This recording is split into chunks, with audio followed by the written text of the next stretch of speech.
अगर कोई साथ देगा तो वो मेरा शिव, मेरा राम, मेरा कृष्ण, मेरा परमात्मा अंतिम समय में तुम्हारे पास में खड़ा रहेगा और कह देगा कि चिंता मत करना। तो ये चिंता करने की जरूरत नहीं है। ये लोग चिता में रख कर आएंगे तो चिंता मत करना, मैं बैठा हूं।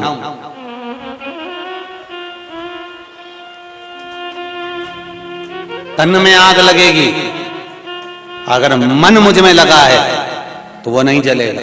मन मुझ में लगा कर रखा, पर भ्रांतियों से दूर, भ्रम से दूर। राम घाट पर भी ब्राह्मण, क्षत्रिय, वैश्य और शूद्र चारों जाते हैं, और शमशान घाट में भी ब्राह्मण, क्षत्रिय, वैश्य और शूद्र चारों जाते हैं। वहां भी जाति नहीं पूछी जाती, शमशान घाट में भी जाति नहीं पूछी जाती। भेद हम करते हैं, मेरे शंकर के चरणों में कोई भेद नहीं, कोई भेद नहीं। एक भगवान शिव जी का भगत था, बड़ा भगत भगवान शंकर का, बहुत भगत, इतना भक्त भगवान शंकर का कि भगवान शिव की भक्ति में डूबा रहता, पत्तियों को तोड़कर खाता रहता, वृक्षों की पत्तियों को खाता रहता, बस वो कुछ भी नहीं खाता, केवल वृक्ष की पत्तियों को खाना, उसका एक ही काम है, बस वृक्ष की पत्ती खाना।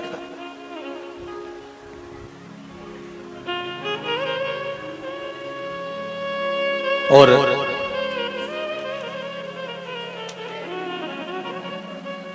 वृक्ष की पत्ती पत्ती खाता तो उसका नाम प्रणद रख दिया।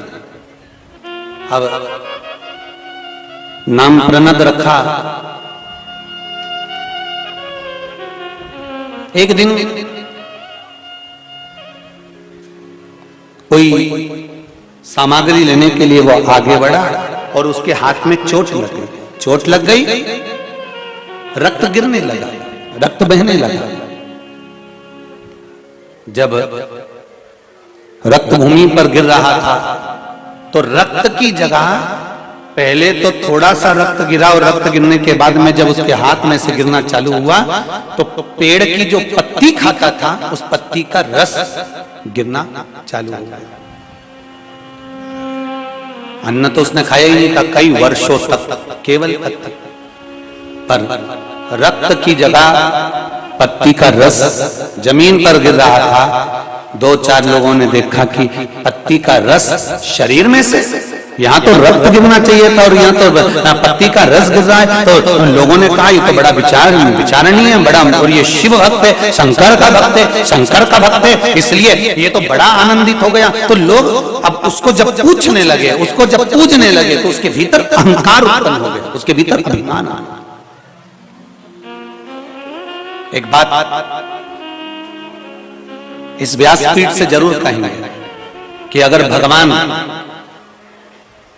की आप भक्ति करते हो, भगवान का भजन करते हो, भक्ति करते हो, स्मरण करते हो, चाहे आप राम जी की भक्ति कर रहे हो, कृष्ण जी की भक्ति कर रहे हो, माता रानी की भक्ति कर रहे हो, या शंकर जी की भक्ति कर रहे हो, या आप किसी भी देवी देवता की भक्ति कर रहे हो, और वो देवी देवता की भक्ति करते करते करते करते आप भगवान से इतने जुड़ जाओगे, इतने जुड़ जाओगे कि हो सकता है कि आपके वचन सत्य होने लगेंगे। जब आपके वचन सत्य होने लगेंगे तब कई लोगों के अगर वचन सत्य होते चले जाएं तो आपके भीतर वो अभिमान प्रकट नहीं होना चाहिए। अगर अभिमान आ गया तो आपका फिर वो करा हुआ सारा सत्कर्म बेकार है। वो अभिमान ना है। प्रणद, उस प्रणद के भीतर अभिमान समाहित हो गया, और प्रणद के भीतर जब अभिमान आया, भगवान शंकर ने देखा कि मेरा भक्त है और ये अभिमान में डूब गया है, अहंकार में डूब गया है। अभी कथा में कहा था गिलास में अगर चाय है धक्का लगेगा, झलकेगी, उसी तरह अहंकार झलकने लगा। अभिमान जब झलकने लगा, अभिमान जब दिखने लगा, तब अभिमान जब झलका तो शिव को लगा कि मेरा अच्छा भगत ये अभिमान में पड़कर नष्ट हो जाएगा। तब शिव ने उसका अभिमान तोड़ना चाहा। आज मेरे बाबा भोलेनाथ, मेरे शिव प्रणद पूरे नगर में घूम रहा था। अभी तक प्रणद वन में था, अब नगर में घूम रहा है।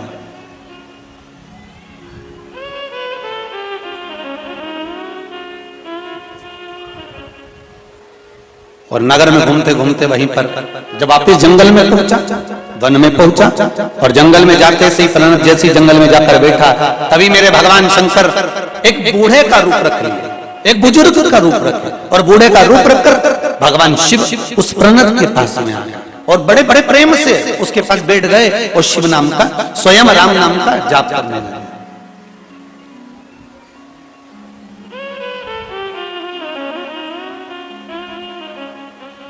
रघुनंदन हरे कौशल्यानंदन हरे दशरथ नंदन हरे रघुनंदन हरे। महाराज राम नाम का जाप करने में शिव जी लगे, राम नाम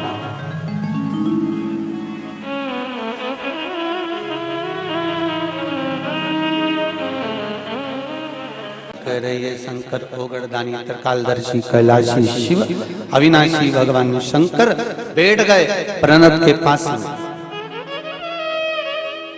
प्रणत के पास में जाकर बैठे।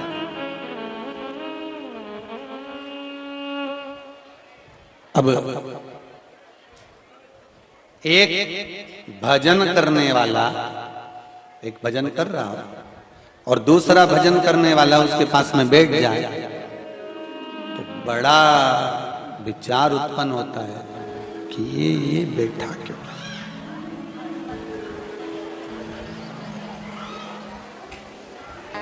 अच्छा, ये आप कभी कभी रिटर्न थोड़ा सा बोला, रिटर्न आप कभी कभी थोड़ा भगवान को धन्यवाद जरूर दिया प्रतिदिन, और भगवान को धन्यवाद दो तो देव, साथ में तुम संत महात्माओं को भी धन्यवाद दिया गया। संत महात्माओं को धन्यवाद दो देव, साथ में तुम वेद व्यास जी महाराज को भी धन्यवाद दिया गया। वेद व्यास जी महाराज को धन्यवाद दो देव, साथ में ब्राह्मण जन को भी धन्यवाद दिया गया। ब्राह्मण जन को धन्यवाद दो देव, साथ में अपने घर के माता पिता बुजुर्गों को भी धन्यवाद दिया करो। घर के बुजुर्गों को धन्यवाद देव, साथ में अपने घर में जो बड़ा है उसको धन्यवाद जरूर दिया करो। कारण कि भगवान ने कितनी बड़ी कृपा करी है। सतयुग में यज्ञ करते थे तब फल मिलता था, बोलो सही है कि गलत है? त्रेता में यज्ञ करते थे तब फल मिलता था। द्वापर में स्वयं भगवान कृष्ण ने भी यज्ञ करे, यज्ञ करते थे तब फल मिलता था। पर धन्य है रे मेरे भोलेनाथ, बड़ी कृपा करी। कलयुग में भगवान को मालूम था कि बेचारा कहीं का तो पैसे वाला होगा, कहीं का गरीब होगा। तो जो पैसे वाला होगा वो तो यज्ञ कर लेगा, उसको फल मिल जाएगा, तो बेचारा इन गरीबड़ों का क्या होगा। तो फिर तुलसीदास जी ने रामचरितमानस में सबके लिए लिख दिया कि कलयुग केवल नाम नाम धारा, सुमर सुमर नर होते रही पारा। बस जप लो और उतर, यही तो नाम जाप है। भव पार उतरने की बात कर रहा हूं, ऊपर से नीचे नहीं। जप लो और उतरो। कितनी सुंदर बात है कि हमारे संतों ने, हमारे साधुओं ने, हमारे गुरुओं ने, हमारे ब्राह्मणों ने यह सिद्ध कर दिया कि कलयुग में किसी के पास तो धन होगा, किसी के पास संपदा होगी तो वो यज्ञ कर लेगा। जो धनपति होगा वो यज्ञ कर लेगा, और जिसके पास में पैसा नहीं होगा तो वो यज्ञ कर पाएगा क्या? नहीं। तो फिर क्या करा कि कुछ मत करो। क्या करना है? केवल एक गले में झोली हो और एक तुलसी की, रुद्राक्ष की, चंदन की या बेल वृक्ष की, किसी भी चीज की एक माला, स्फटिक मिल जाए तो स्फटिक, चंदन मिल जाए तो चंदन, कमलगट्टा मिल जाए तो कमलगट्टा, तुलसी मिल जाए तो तुलसी, रुद्राक्ष मिल जाए तो रुद्राक्ष, बेल की डाली की माला मिल जाए तो वो, जो मिल जाए, हल्दी की गांठ की माला मिल जाए तो वो, तो जब क्या होगा तो कहा सत्ययुग में यज्ञ से फल मिलता था, द्वापर में यज्ञ से फल मिलता था, कलयुग में किस चीज से फल मिलता है कि खूब भगवान की कथा सुनो और खूब भगवान का नाम जपो। श्री शिवाय नमस्तुभ्यं, जपो जपा। भोलेनाथ जी ने बहुत बड़ी कृपा करी है अपन सब पे। श्री शिवाय नमस्तुभ्यं मंत्र तो कजन कांच छुपा रखा था, वो तो कोरोना माता की जय हो, जिन्हें इस श्री शिवाय नमस्तुभ्यं मंत्र को निकालकर और क्या वर्णन करूं उस मंत्र का, देखिए आप कितना कितना। एक तो वो आंखों वाला था, एक गुरुदेव मध्य प्रदेश जिला बुरहानपुर,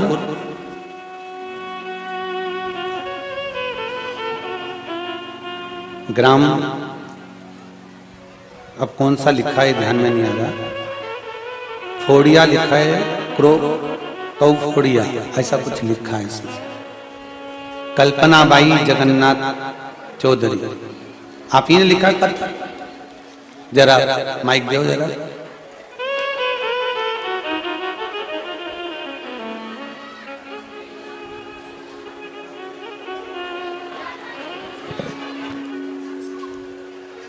इस पत्र में आपने लिखा है कि गुरुदेव, पहले तो गांव का नाम बताओ, इसमें गड़बड़ लिखे है। डोईफोड़िया, माइक पास में लो। डोईफोड़िया, बुरहानपुर जिला। जी, बुरहानपुर जिला, डोईफोड़िया। अब आ गया समझ में हो? जी जी, बहुत बढ़िया। गुरुदेव पशुपतिनाथ का व्रत किया था और बाबा ने जो कृपा करी है, शायद दुनिया में किसी पर करी कि नहीं करी पता नहीं, पर मुझ पर बहुत करी। क्या कृपा करी? मेरे बेटे को अच्छी जॉब लग गई। पहला सोमवार किया तो कॉल आया और तीसरे सोमवार को 14 फरवरी को मेरा बेटा नौकरी पे लग गया। और लग गया नौकरी पे? बहुत बहुत धन्यवाद। और अच्छा पैकेज भी है गुरुदेव जी, पैकेज भी अच्छा है, चेन्नई की कंपनी मिली। कितना लाख का पैकेज मिला? 6 लाख। बधाई हो, बहुत बहुत बधाई। गुरुदेव मेरे पापा भी आए हैं, पापा यहाँ का होंगे तो अच्छा होगा। आए हुए वो भी? हाँ। चलो बहुत बहुत साधुवादता है, बाबा की कृपा बनी रहे। विराजिए। श्री शिवाय नमस्ते। त्रेता में, सत्ययुग में, द्वापर में यज्ञ से भगवान प्रकट हो जाते थे, यज्ञ से भगवान प्रसन्न हो जाते थे, यज्ञ से फल हजारों लाख गुना मिल जाता था। पर संतों ने, ब्राह्मणों ने, गुरुजनों ने और मेरे वेद व्यास जी महाराज ने पुराणों में वर्णन कर दिया, शास्त्रों में लिख दिया कि आप एक काम करो कि कलयुग आ गया है और कलयुग में आपके पास में धन है कि नहीं है, पर एक काम तो कर सकते हो ना, एक काम तो कर सकते हो। क्या? भगवान का नाम जपो, भगवान का रिटर्न बढ़ाइए, भगवान का मंत्र जाप जपो। आप भगवान का मंत्र जाप करोगे, आप भगवान का स्मरण करोगे, भगवान का मंत्र जाप करोगे तो सुख अपने आप प्राप्त हो जाए। अपने राम राम रटते रहो जब तक घट में प्राण, कब तो दीन दयाल के भनक पड़ेगी कान। अब जपो। कली काल में भगवान के नाम को जितना जितना जपा जाता है, भगवान के नाम का जितना स्मरण करा जाता है, उतना सुख, उतना आनंद है।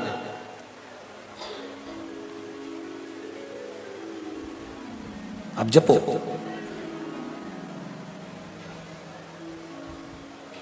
इसीलिए कहते हैं श्री शिवाय नमस्तुभ्यं, श्री शिवाय नमस्तुभ्यं, श्री शिवाय नमस्तुभ्यं, श्री शिवाय नमस्तुभ्यं, श्री शिवाय नमस्तु। शिव महापुराण का ये मूल मंत्र है। ये मंत्र जब जब व्यासपीठ पर आए तब तब सबको बोलना चाहिए और अपने हृदय की बात शंकर जी को कह देना चाहिए कि बाबा बस ये मन की अभिलाषा है और इसको लेकर मैं शिव महापुराण की कथा को सुन रहा हूं।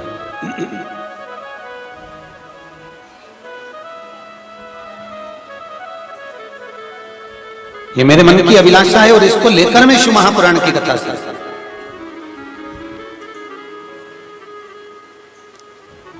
आप उससे निवेदन करो, थोड़ा शरीर है मनुष्य का, किसी किसी को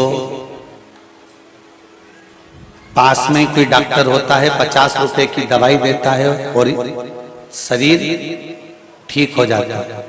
किसी किसी को जब तक वो 5,000 रुपए खर्च नहीं करवा दे तब तक ठीक ही नहीं।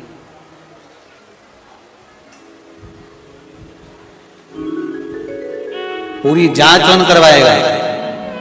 सारी जांच वांच सब हो जाएगी और फिर उसका जो क्रम रहेगा 5,000 रुपए खर्च हो गए तब जाकर फिर उसको लगेगा कि अब ठीक हो गया।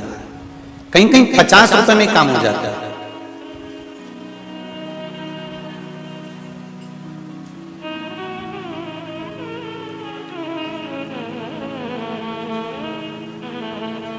हो सकता है हमारे पास में इतना धन नहीं हो कि हम 5,000 भी खर्च कर सके। तो संतों ने 50 रुपए की चीज भी बता दी। क्या? कि माला को लेना है, अगर माला नहीं पकड़ सकते तो कर माला चालू कर दो। करमाला से शुरुआत कर दो। मंत्र माला, माला नहीं हो करमाला से शुरुआत करो। अब किसी ने एक मैसेज करा है कि गुरुजी हम माला जपते हैं और माला जपने पर वो जो माला है उसका मन का टूट जाता है। सब लोग कहते हैं कि ये मन का टूट गया तो तुम्हारा माला बेकार हो गई। हाँ, ये पक्का है कि मन का माला जपने वाली जो माला होती है उसका जो मन का होता है अगर वो खंडित हो जाता है, टूट जाता है तो आप दूसरा मन का उसमें लगा, दूसरे मनके की माला से उसका जप करो। खंडित मनके की माला से जप नहीं किया जाता। फिर उसने लिखा गुरुजी कि लोग कहते हैं कि माला का मन का टूट जाए तो समझ लो कुछ अशुभ होने वाला है, कोई ऐसा होने वाला है। तो शिव महापुराण की कथा कहते हैं घड़ी बनाने वाला, पहले भी कथा में कहा था, शिव। पल बनाने वाला शिव, नक्षत्र बनाने वाला मेरा शंकर। घड़ी, पल, नक्षत्र, तिथि, वार, समय सब शंकर बनाते हैं। और ध्यान रखना, तुम्हें भी किसने बनाया? जम के बोलो जरा, शंकर ने। शंकर जी ने तुम्हें बनाया तो माला किसने बनाई है? शंकर भगवान ने तुम्हें बनाया है और तुमने माला बनाई है। मनुष्य द्वारा निर्मित कुछ भी होगा वो टूटेगा जरूर। मानव के द्वारा अगर कुछ निर्मित किया गया है तो वो टूटेगा, पर परमात्मा के द्वारा अगर निर्मित करा गया है तो वो कभी नहीं टूटेगा। जैसे आत्मा परमात्मा के द्वारा निर्मित करी गई है तो ये शरीर मनुष्य ने जन्म दिया तो ये भी टूटेगा। एक्सीडेंट हो जाता है तो पांव टूट जाता है तो कि टूट गया मतलब टूटा। मनुष्य ने पैदा करा है, मां के गर्भ से जन्मे हो। मनुष्य ने अगर कोई चीज बनाई है, मनुष्य ने कोई दरवाजा बनाया है, कोई टाइल्स बनाई, पत्थर बनाया, कपड़ा बनाया, ये बनाया, जेवर बनाया, अंगूठी बनाई, जो मनुष्य ने बनाया, जिस चीज का निर्माण मनुष्य करता है वो एक ना एक दिन जम के बोलो टूटता। तो अब इसमें भ्रम कैसा पैदा कर लेना कि अशुभ होगा? बनाया तो मनुष्य ने, उसने बनाया होता और फिर टूटता तो भ्रम पैदा कर लो कि भगवान ने बनाया था, टूटी किया।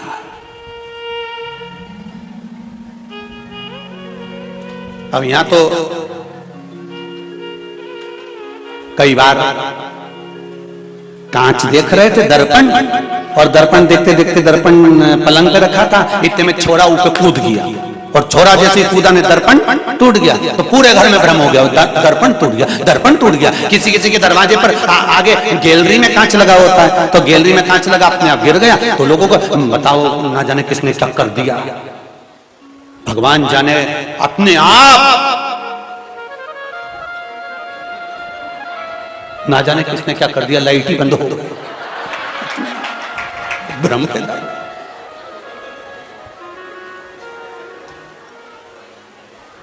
अच्छा, भगवान भी वो साथ देता है, आई गई प्रैक्टिकल कराने में तो भगवान इतना साथ देता ही नहीं, तुरंत अपने आप। तो जो मनुष्य ने निर्माण करा है, मानव ने अगर कोई चीज बनाई है तो वो टूटेगी भी और गिरेगी भी। अगर ईश्वर ने बनाई है तो वो टूट नहीं सकती। जैसे आत्मा, भगवान कृष्ण गीता जी में कहते हैं, अर्जुन इस आत्मा को ना शस्त्र काट सकता है, ना अग्नि जला सकती है, ना वायु सुखा सकती है, ना जल गीला कर सकता है, इसको कोई नष्ट नहीं कर सकता, क्योंकि ये उसने बनाया। जो तुमने बनाया वो नष्ट हो सकता, जो तुमने निर्माण करा वो नष्ट हो जाएगा, और जो उसने बनाया वो नहीं। तो अगर मन का तुम जप रहे हो, माला जप रहे हो, माला फेर रहे हो, और माला जपते जपते जपते जपते 2 महीना, 6 महीना, 1 साल, 4 साल, 6 साल हो जाए और मन का टूट गया, तो भ्रम पैदा मत करना कि कोई किसी ने कुछ कर दिया होगा या कोई घात आने वाली होगी। नहीं, भगवान कह रहे हैं कि अभी इस माला के मनकों को और फिरो, और बढ़ा, और बढ़ाने के बाद फिर मेरे ऊपर समर्पित कर, और मेरे ऊपर समर्पित कर कर फिर जपना प्रारंभ कर। माला जपते जपते जपते जपते एक सुमेरु आता है, करें दर्शन, आता है कि नहीं आता? सुमेरु बीच में जब अपन मालाओं को धारण करते हैं, आपके भी गले में माला होगी, तो उसके अंदर एक सुमेरु का भाव होता है। एक सुमेरु का मतलब क्या होता है कि माला जहां से जपना प्रारंभ करी है तुमने, जपते जपते जपते जपते वहीं पर आना, और वहीं से फिर बदल जाना, पलट कर उधर मत जाना।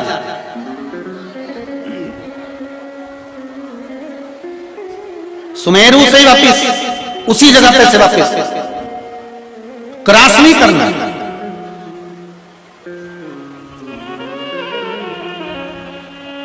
कहां से आया ये सुमेरु? कोई तुमसे पूछे सुमेरु कहां से आया? माला में, तो कह देना विष्णु पुराण से आया।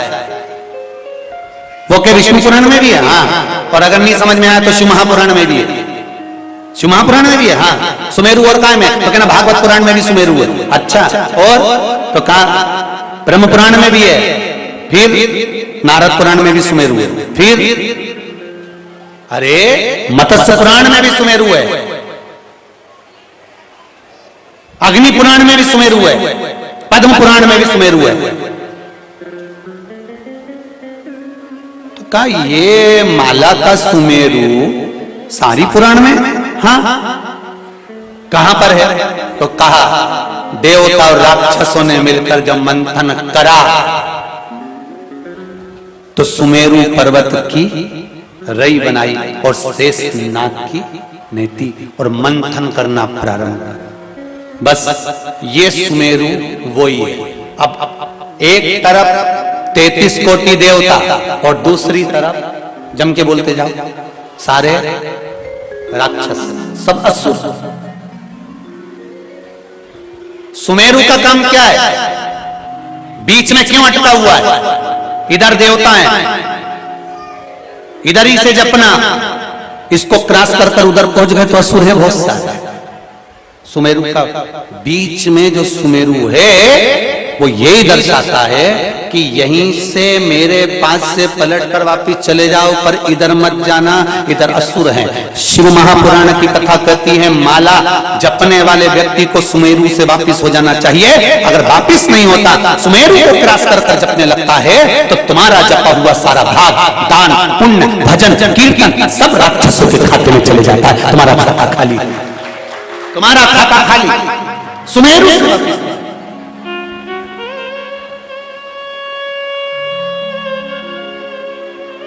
जितने मंत्र माला शिव महापुराण की कथा सुन रहे हो, बड़े ध्यान से सुनना भाई हो।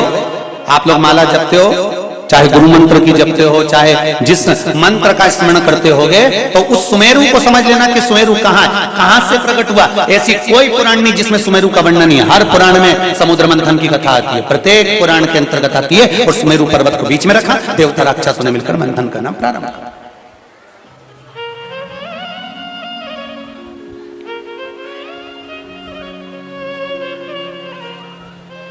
जपो,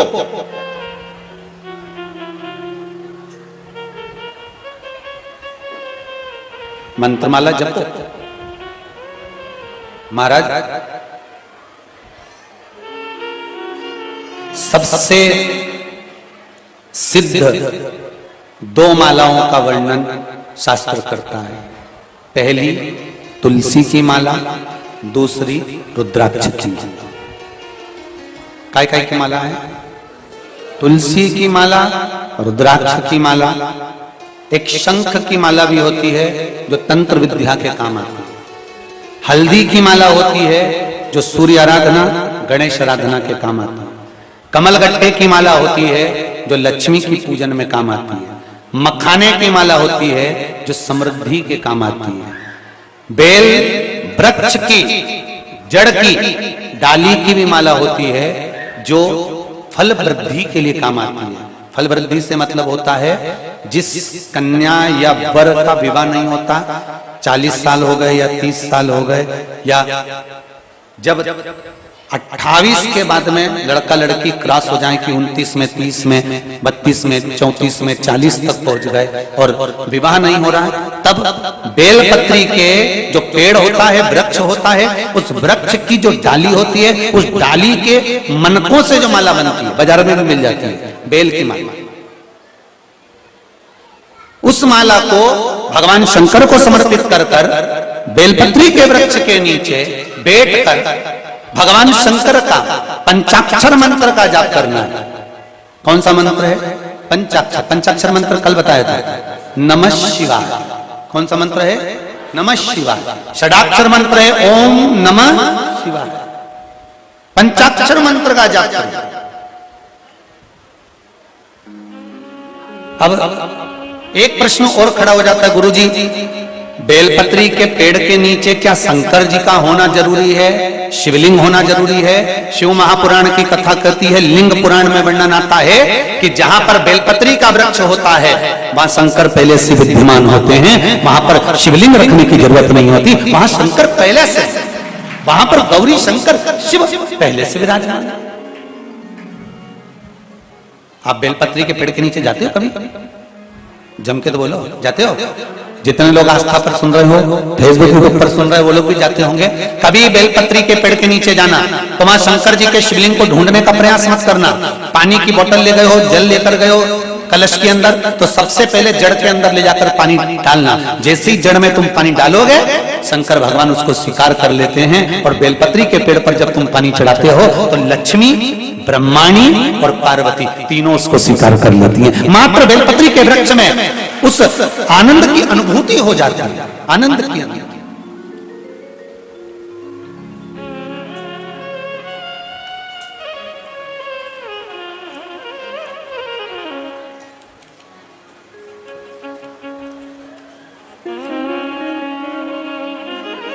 शिव महापुराण की कथा कर रही है।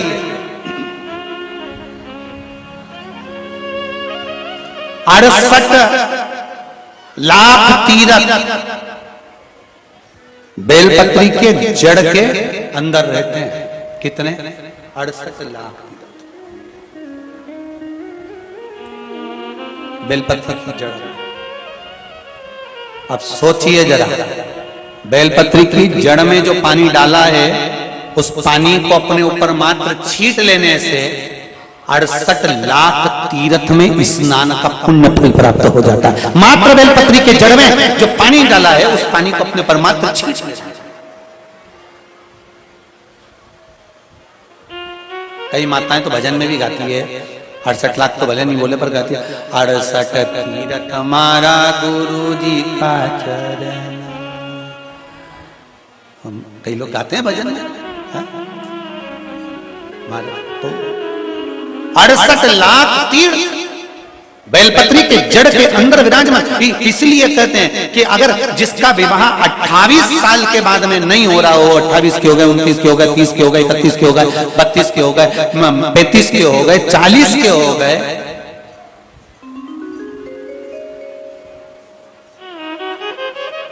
43 के हो गए, 50 के करने की जरूरत भी नहीं है। कहा कर अब आगे तुम्हारी मर्जी भी हो, यहाँ से तुम्हारा मन हो तो हम ये भी नहीं के हो।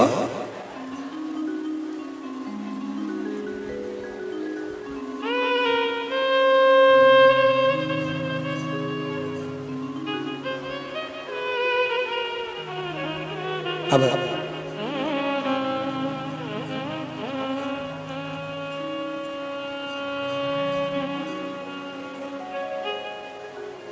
जब किसी का विवाह होता है ना, तो जितने नवयुवक बच्चे होते हैं ना, वो बड़े बड़े प्रसन्न होते हैं फोटो खिंचवाने में, नाचने में, गाने में, उसको बड़ा आनंद आता है। और बाकी के जो घर के जो रहते हैं ना, फूफा हुए, जीजा हुए, मामा हुए, काका हुए, सब जो साफा बांध के चलते हैं, वो इतना नाचते कूदते नहीं, उनको मालूम बापड़ा हमारे जैसी होने वाला है। छोरा हो खूब नाचे, इनके क्या मालूम बापड़ा वो बेचारा चलेगा। तो कई लोग कहते हैं फूफा जी आओ ना थोड़ा सा नाच, तो क्या बुआ जी के न चलूं क्या? हाँ उनके ले, और बुआ नाच भी ले, और बापड़ा बेचारा फूफा, बुआ नाच। तो किसी ने कहा बुआ नाच रही, फूफा जी तुम नहीं नाचो? अभी नाच रहा तो घर पे ओढ़, तुम क्या नाच अपने में नाच।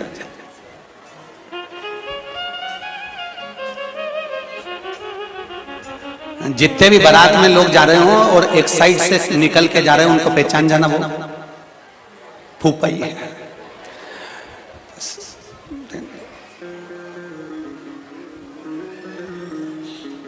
महाराज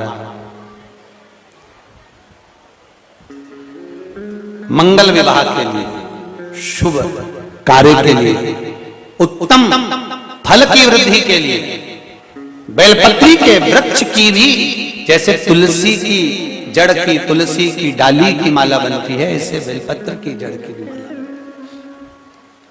महाराज उस माला का भी स्मरण होता है। कमलगट्टे की माला भी होती है भगवत भजन के लिए, स्मरण के लिए, संकीर्तन के लिए, कीर्तन के लिए। महाराज आप जिस माला का स्मरण कर रहे हो, रिटर्न बढ़ाओ, बाहर की आवाज बढ़ रही है, रिटर्न की बढ़ाइए। माला का स्मरण करें। महाराज कौन सा मंत्र जपना है? जम के बोलिए। पंचाक्षर मंत्र, नमः शिवाय। पंचाक्षर कहां बैठकर जपना है? बेल के वृक्ष के नीचे बैठकर भगवान का पंचाक्षर मंत्र का जाप करना है महाराज। और फिर निवेदन करूंगा, 68 लाख तीर्थ यदि आपके नहीं हुए हैं तो बेलपत्री के पेड़ के नीचे जल चढ़ाकर उस जल को अपने ऊपर छींट लेने पर 68 लाख तीर्थ का पुण्य फल हमारे खाते में आ जाता है, हमारे खाते में आ जाता है।